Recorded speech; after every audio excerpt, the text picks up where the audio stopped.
कक्षा 9 संस्कृत सेमुसी का चौथा पाठ है कल्पतरु। यह एक कहानी है एक राजा की, उसके बेटे की और कल्प वृक्ष की। कहानी देख लीजिए आप लोग। अस्ति हिमवान नाम सर्वरत्न भूमिर नगेंद्र। सभी रत्नों की भूमि स्वरूप हिमालय नामक पर्वतराज था। तस्य शानोपरि विभाति कंचनपुरम नाम नगरम। उसकी चोटी के ऊपर कंचनपुर नामक नगर सुशोभित हो रहा था। तत्र जीमूतकेतुरिति श्रीमान विद्याधरपति वसति स्म। वहाँ विद्याधरों का स्वामी जीमूतकेतु रहता था। तस्य गृहोद्याने कुलक्रमागतः कल्पतरु स्थितः।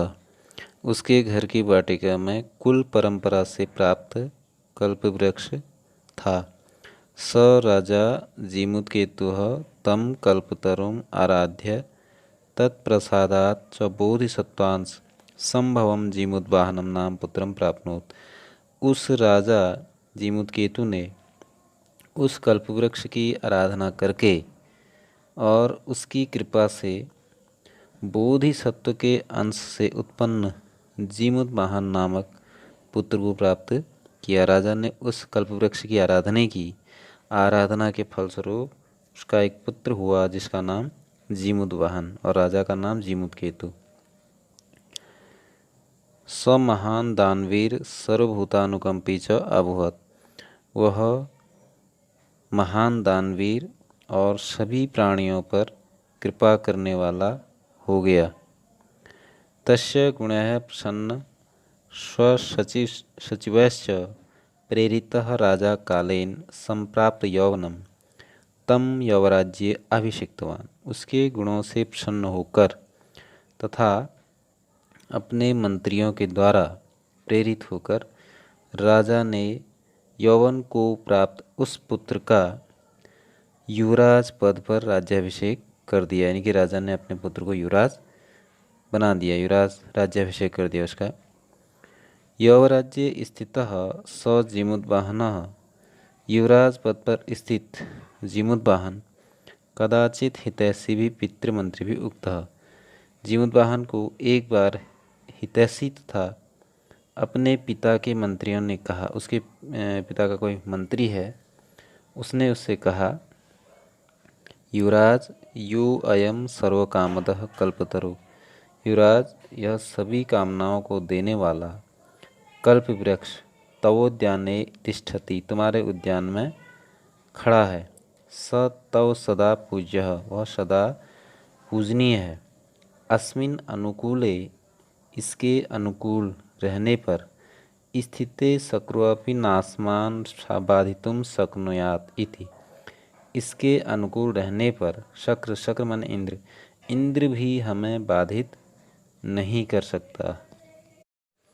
अकर्ण्येत जीमूतवाहनः अंतर्चिन्तयत् अहो वत्। यह सुनकर जीमूतवाहन ने मन में सोचा, अहो ये बात है, ईदृशम अमरपादपम प्राप्यपि पूर्वः पुरुषः अस्माकं तादृशं फलं किमपि न साधितं किंतु केवलं कैश्चिदेव कृपणः कश्चिदपि अर्थो अर्थता। इस प्रकार के देववृक्ष को प्राप्त करके भी पूर्वजों ने वैसा कोई फल प्राप्त न किया, परंतु केवल कुछ कृपण लोगों ने कुछ धन सिद्धि कर ली। कुछ ही लोगों ने इससे धन सिद्धि कर ली, लेकिन हमारे पूर्वज इससे कुछ कर नहीं पाए। तद अहम अस्मात्, इसलिए मैं मनोरथ अभीष्टम साधयामि इति, इसलिए मैं इससे अपना मनोरथ सिद्ध करता हूँ, अभीष्ट मनोरथ सिद्ध करता हूँ। एवं आलोच्य, ऐसा सोचकर, स पितुर्मन्तिकमा अगच्छत्, वह ऐसा सोचकर पिता के पास आया। आगत्य च, आकर के, सुखपूर्वक सुखमासीनम पितर में एकांते निवेदत, सुखपूर्वक बैठे हुए पिता को एकांत में निवेदन किया। तात, हे पिता, त्वं तु जानासि, तुम तो जानते हो, यद एवेदस्मिन् संसार सागरे आश्रयमिदं सर्वं धनम विचि वचंचलम। आप जानते हो कि इस संसार रूपी सागर में जीवन पर्यंत यह सारा धन तरंग की तरह चंचल होता है। धन जो है तरंग की तरह चंचल होता है। एकः परोपकार एवास्मिन् संसारे नश्वरः। एक परोपकार ही इस संसार में नाशवान नहीं है। यो युगांत पर्यंतम यशः प्रसूते, जो युगांत तक यश उत्पन्न करता है। तद अस्माभितृषः कल्पतरु किमर्थम रक्षेत। इसलिए इस प्रकार के कल्पवृक्ष की रक्षा क्यों कर रहे हैं। यश्च पूर्वस्य मम मम इति आग्रहेण रक्षितः ते इदानीं कुत्र गतः। जो पूर्वजों ने यह मेरा मेरा है इस प्रकार की इसकी रक्षा की है, वे अब कहाँ गए। तेषां कस्याम, उनमें यह किसका है। अस्या वा केते, अथवा इसके वे कौन हैं। तस्मात् परोपकार फल सिद्धे त्वदाज्ञा इमं कल्पपादपम आराधयामि। इसलिए परोपकार रूप एक फल की सिद्धि के लिए तुम्हारी आज्ञा से इस कल्प वृक्ष की आराधना करता हूँ। अथ पित्रा तथा इति अभ्यनुज्ञातः स जीवद्वाहनः कल्पतरुम् उपगम्य उवाच। तत्पश्चात पिता के द्वारा ठीक है इस प्रकार अनुमति पाकर वह जीवद्वाहन कल्प वृक्ष के पास जाकर कहने लगा, देव महाराज, त्वया अश्यम पूर्वेषाम अभिष्टा कामा पूरितः। तुमने हमारे पूर्वजों के सभी इष्ट मनोरथ तुमने पूरे किए हैं। तन्मैकम कामम पूरयत, अतः मेरा एक मनोरथ पूरा करो। यथा पृथ्वी माँ दरिद्रा पश्यामि तथा करोतु देव इति।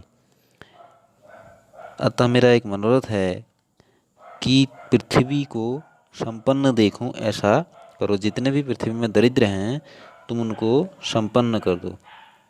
एव वादिनीं जीवद्वाहने त्वकस् त्वया ऐसो अहम यतोऽस्मीति वाक् तस्मात् तरोद्भूतः। इस प्रकार जीवद्वाहन के कहने पर तुमने मुझे छोड़ दिया है, मैं जा रहा हूँ। इस प्रकार उस पेड़ से वाणी उत्पन्न हुई। पेड़ ने कहा, तुमने मुझे छोड़ दिया है और मैं जा रहा हूँ। क्षणेन च सकल्पतरु दिवं समुत्पत्य भुवि तथा वसुनि अवर्षत यथा न कोऽपि दुर्गति आसीत्। पल भर में कल्पवृक्ष ने स्वर्गलोक को उड़कर इस प्रकार धन की वर्षा की कि ताकि कोई भी पीड़ित न रहे। ततस्ततस्य जीवोद्वाहनस्य सर्वजीवानुकंपया सर्वत्र यशः प्रथितम्। अर्थात पृथ्वी पर कोई भी निर्धन न बचा, सभी प्राणियों पर कृपा करने से उस जीवोद्वाहन का यश सब जगह फैल गया। ये कहानी है जीवोद्वाहन और जीमूतकेतु की।